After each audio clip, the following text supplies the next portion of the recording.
Oi, hoje a matéria é eletroquímica. Na eletroquímica são estudadas pilhas e eletrólise. Hoje o foco é sobre pilhas. As pilhas ocorrem sempre a conversão de energia química em energia elétrica. Então, através de reações de oxirredução, são produzidas a energia química. Já a eletrólise é o oposto. A eletrólise precisa de energia elétrica para que ocorra, então, as reações químicas, ok? Vamos falar um pouquinho sobre pilha. Alessandro Volta, ele conseguiu fazer a primeira pilha. Como é que ele construiu essa pilha? Ele usou moedas, olha para esse desenho que está aqui. Ele usou moedas de cobre, usou pilhas de zinco, todas intercaladas, e entre elas colocou feltros com uma solução de ácido. E com isso daí, ele conseguiu produzir corrente elétrica. Tá certo? Como foi colocado um sobreposto um em cima do outro, foi daí que apareceu o nome pilha. Acontece que devido a essa solução ácida, era produzida assim vários gases tóxicos. Veio John Daniel. Devido a essa produção de muitos gases tóxicos, no lugar dessa solução ácida, ele usou outro tipo de solução. Ele usou solução de sais, que aí deixava os experimentos de pilha bem menos arriscados. Vamos ver então como foi a pilha de Daniel. Pilha de Daniel. Ele usou duas cubas. Nessas cubas ele colocou água. Água em uma cuba, água na outra cuba e pegou duas placas, dois metais. Em uma colocou metal de zinco, que tem a cor cinza. Na outra ele colocou metal de cobre, que é amarelo, certo? Repara que o metal de zinco eu coloquei carga zero. Para dizer, né? Você não precisa colocar nenhuma carga. Eu quis colocar o zero ali só para falar que ele está no estado sólido. E o do cobre também. Essas placas podem ser chamadas também de eletrodo. Então, eu posso falar eletrodo de zinco, eletrodo de cobre.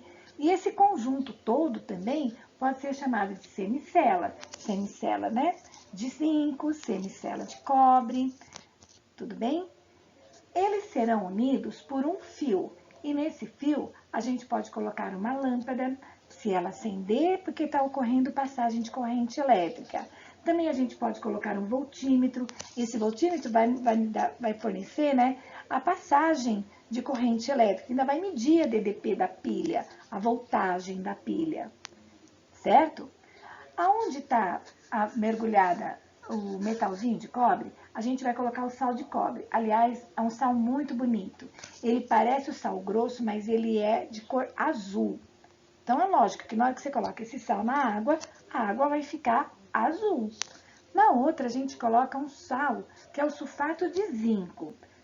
Ele não é de cor azul, ele é branco. Então, a gente coloca esse sulfato de zinco na água. O que é importante na hora de escolher o sal? Pode colocar qualquer sal? Não, não pode. Quando você vai escolher um sal para colocar dentro dessa água, você precisa de colocar um sal onde o cátion seja o mesmo elemento do átomo que está na sua placa metálica. Exemplo, nessa placa de cobre, o meu elemento foi o cobre, então o meu sal, ele precisa de ter como cátion o cobre. Então, olha lá, o cobre. Não adianta eu escolher, por exemplo, o sal de cozinha. O sal de cozinha, por exemplo, é cloreto de sódio. Não vai dar certo, porque é Na, o meu cátion. Então, não dá certo. Então, olha na onde tem o zinco. Aqui eu escolhi, né, tem átomo de zinco na minha placa. Então, eu tenho que escolher um sal onde o cátion seja quem? O zinco. Então, toda vez que você for montar uma pilha, se você usar o metal, por exemplo, vou usar o metal níquel. Então, você tem que escolher um sal cujo cátion tenha quem? Níquel. Eu vou escolher agora o metal de chumbo. Você tem que escolher um sal cujo cátion seja chumbo e assim por diante. O que é importante saber dos sais? Vamos relembrar. Todos os sais, eles são compostos iônicos. O que significa isso? Que qualquer composto iônico, quando você vai colocar em água, ele se dissocia em cátion e ânion. Tudo bem? Uns dissociam muito, outros pouco, mas se dissocia bastante. O que é dissociar? Eles vão se separar em cátion e ânion. Dá uma olhada no eletrodo de zinco. Eu vou colocar o sulfato de zinco na água. Olha lá, o zinco vai ficar Zn mais 2, já se separou do ZnSO4, porque aqui eles estavam grudadinhos. E o SO4 vai ficar SO4 menos 2. A mesma coisa vai acontecer no eletrodo de cobre. O CO vai ficar mais 2 e o SO4 vai ficar menos 2. Tudo bem? O que vai acontecer então?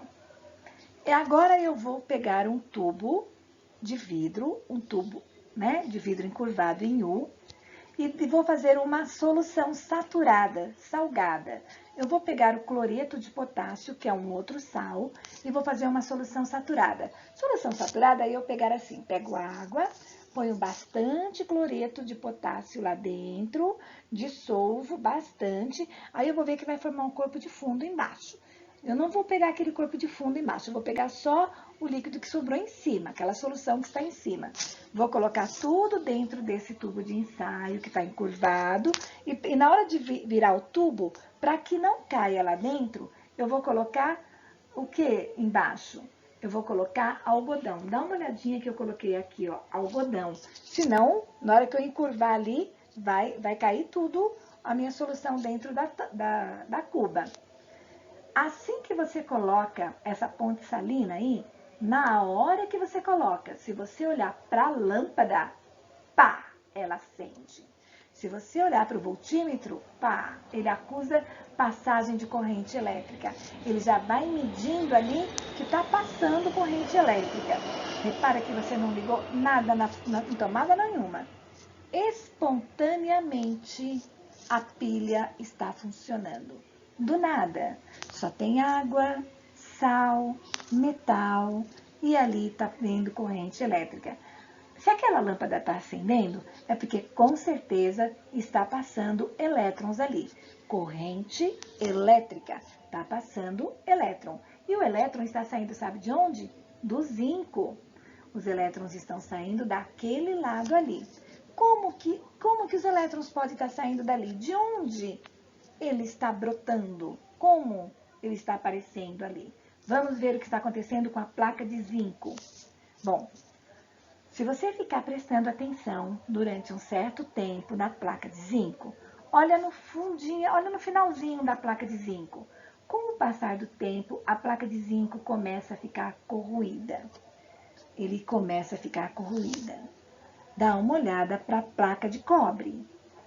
Com o passar do tempo, a placa de cobre começa a ficar inchada. O que está acontecendo, na verdade, é que os átomos de zinco que estavam aqui começam a cair na água. Eles começam a cair aqui na água. Só que para cair na água, eles não caem com carga zero, eles caem com carga mais 2. Porque com carga zero, ele é sólido. O zinco não vai cair sólido na água. Você já viu metal ficar dissolvido na água? Só que para ele se transformar em Cn mais 2, ele precisa sofrer uma reação química. Olha que reação que é. Ele precisa sair de 0 e ficar 2.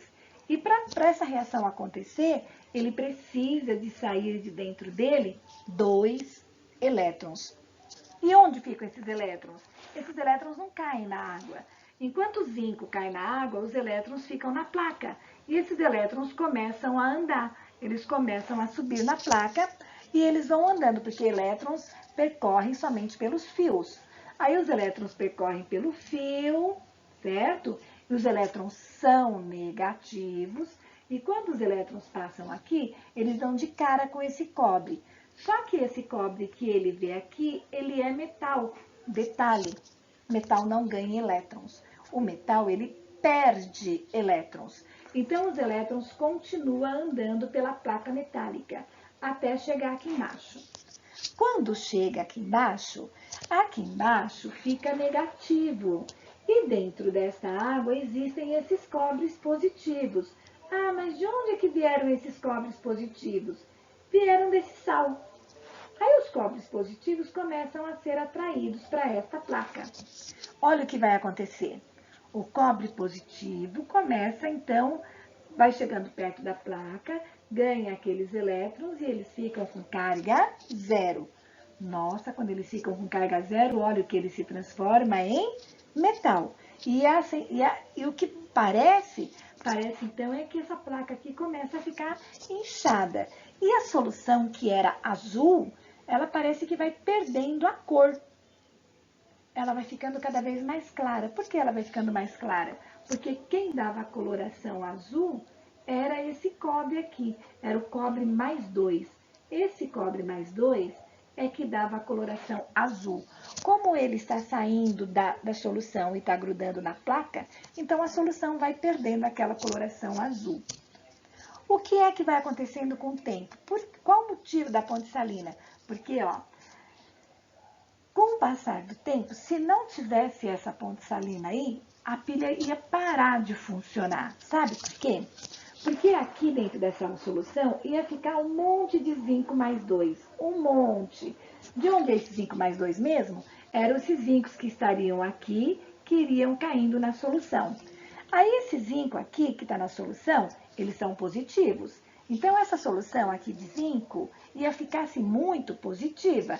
E elas iam começar a puxar esses elétrons. Porque carga positiva atrai carga negativa. E olha o que ia acontecer do lado de cá. Esses cobres não tinham grudado aqui? Olha o que ia sobrar dentro dessa solução. SO4 negativo. Esses SO4 são negativos, eles iam começar a empurrar aqueles elétrons. Eles falam, não vem elétron para cá não, porque eu sou negativo, e negativo com negativo se repele.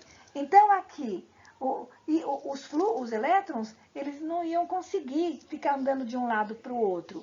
Aí entra o cloreto de potássio. O cloreto de potássio é um sal e ele também estava dissolvido na água. Então, dentro dessa ponte salina está cheio de K+, Cl-, K+, Cl-. Por quê? Dentro da água eles ficam todos como? Dissolvidos. Agora, olha o que eles fazem. Aqui não ia ter um monte de Zn mais 2? Todos esses Cl- que estão aqui começam a vir por esse lado aqui, ó. Eles vêm para cá, né? Vêm pela ponte salina, passam pelo algodão. Ao chegar aqui, eles vão neutralizando as cargas positivas com as negativas. Aí essa solução aqui vai sendo neutralizada, aí os elétrons conseguem sair daí normalmente. Em compensação, os potássios, né, que são os K+, começam a vir para o lado de cá. Para quem? Para neutralizar os sulfatos que vão sobrando aqui dentro. Porque aí, ó, os K+ vêm para cá, vai neutralizando as cargas negativas que estão do lado de cá.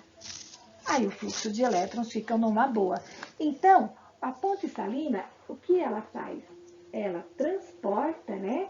Transporte de íons. Ela transporta os íons para neutralizar as soluções. É isso que ela faz. Então, ela faz transporte de íons para neutralizar as soluções. Se não existir essa ponte salina, simplesmente a pilha não funciona. Tudo bem? Vamos agora dar nomes às coisas que tem aí. Primeiro, vamos olhar aqui no eletrodo de zinco. Essa reação do zinco que você está vendo aí, onde o zinco está perdendo elétrons, ela é chamada de reação de oxidação. E se você perceber, ó, o zinco só perdeu esse elétron por um motivo, porque tinha para onde esses elétrons irem. Que se os elétrons não forem para o outro lado, o zinco não perde esses elétrons. Os elétrons voltam e o zinco volta para a placa de novo. Então, olha, o zinco perdeu esses elétrons porque do outro lado tinha cobre para receber. Então, o cobre sofreu uma reação de redução. Voltando para o zinco de novo. Se o zinco perdeu esses elétrons porque tinha cobre para receber, é porque o zinco ele é chamado de agente redutor. O que significa isso? Agente é o que ele fez com o cobre. Ele agiu para o cobre sofrer uma redução. Agora, e o cobre? O cobre, ele é agente oxidante. Ele agiu para o zinco sofrer uma oxidação. Tudo bem? Agora vamos aos lados de uma pilha. O lado da pilha de onde saem os elétrons é sempre o polo negativo da pilha, sempre. E o outro lado, então, vai ser o polo positivo.